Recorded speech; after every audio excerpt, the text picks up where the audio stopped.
Oke, selamat datang kembali di dunia kripto. Yes, kali ini ya kita melihat cryptocurrency Bitcoin semakin turun teman-teman ya.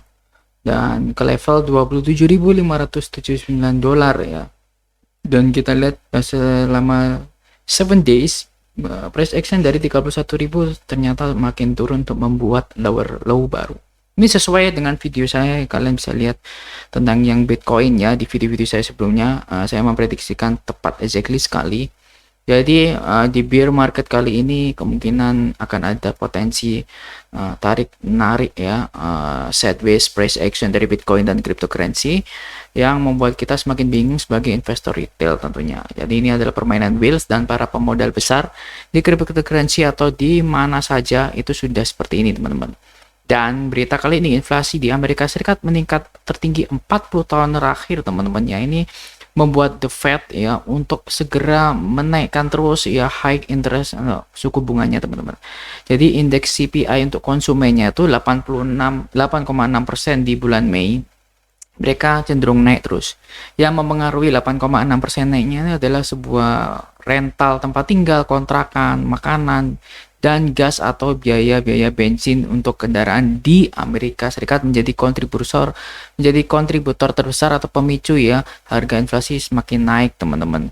Dan kalau kita lihat di sini teman-teman ya, inflasi Amerika Serikat meningkat lebih tinggi 40 tahun ya di bulan Mei. Artinya tekanan harga semakin tinggi dan belum ada tanda-tanda untuk inflasi ini mereda. Ini berdampak kepada ke seluruh komponen atau sektor keuangan seperti saham, obligasi, dan cryptocurrency tentunya ya. Karena memang rangkaian ini mendorong Federal Reserve untuk memperpanjang serangkaian kenaikan suku bunga. Artinya cryptocurrency akan terdampak untuk semakin turun harganya.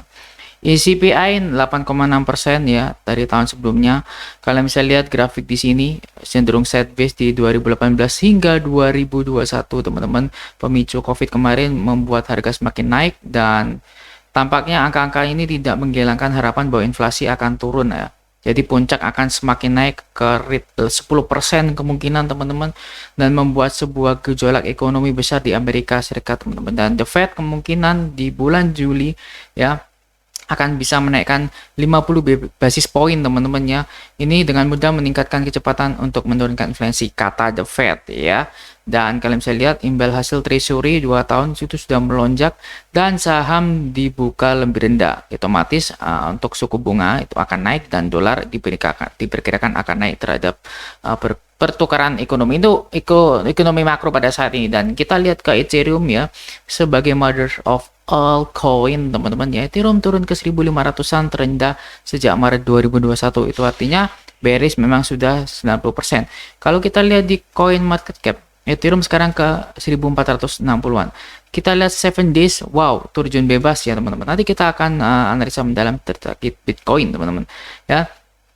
Nah, menurut saya Ethereum 1500 ini penurunan terendah di 2021, konteksnya Bitcoin menjadi aset unggulan teman-teman. Dan kenapa Ethereum turun? Menurut berita di Voucher Guru ya, adanya jaringan baru-baru ini yang menggabungkan Ropster dan adanya book di jaringan Ethereum teman-teman ya. Jika ingin menemukan book lagi ya, ada kesempatan untuk menemukan harga terendah lagi ya di berita ini teman-teman. Dan hal ini sejalan dengan pernyataan sebelumnya yang dibuat oleh Vitalik Buterin yang menulis bahwa penggabungan book ini bisa terjadi antara Agustus dan Oktober sambil menunjukkan bahwa ada risiko penundaan. Artinya penurunan ini sejalan dengan Vitalik Buterin, Agustus Oktober mungkin akan menjadi penurunan dalam lagi teman-teman ya. Ethereum dirancang untuk meningkatkan kesulitan penambangan aset, dan ini merupakan mekanisme yang pengembangan mendorong penambangan untuk meninggalkan proof of work-nya menjadi proof of stake-nya. Saya kira ini adalah bearish yang berkepanjangan dan berdampak kepada altcoin yang lain. Kita lihat di coin market cap selama ini merah semua, dan bagaimana Solana terpuruk di 32, XRP, Cardano, semua BNB. Apakah ini harga termurah? Saya kira ini belum harga termurah. Kita harus wait and see dulu teman-teman. Oke, kita ke trading view secara weekly. Bitcoin ya kemarin sempat ada sebuah candle hijau rupanya di area sini ya teman-teman ya. Ternyata ini sebuah candle shooting star, dan itu menurut saya 85% itu cenderung melanjutkan penurunan downtrendnya teman-teman. Jadi saya kira untuk menyerap sebuah Bitcoin atau cryptocurrency, sayanya ini bukan saatnya ya, not financial advice.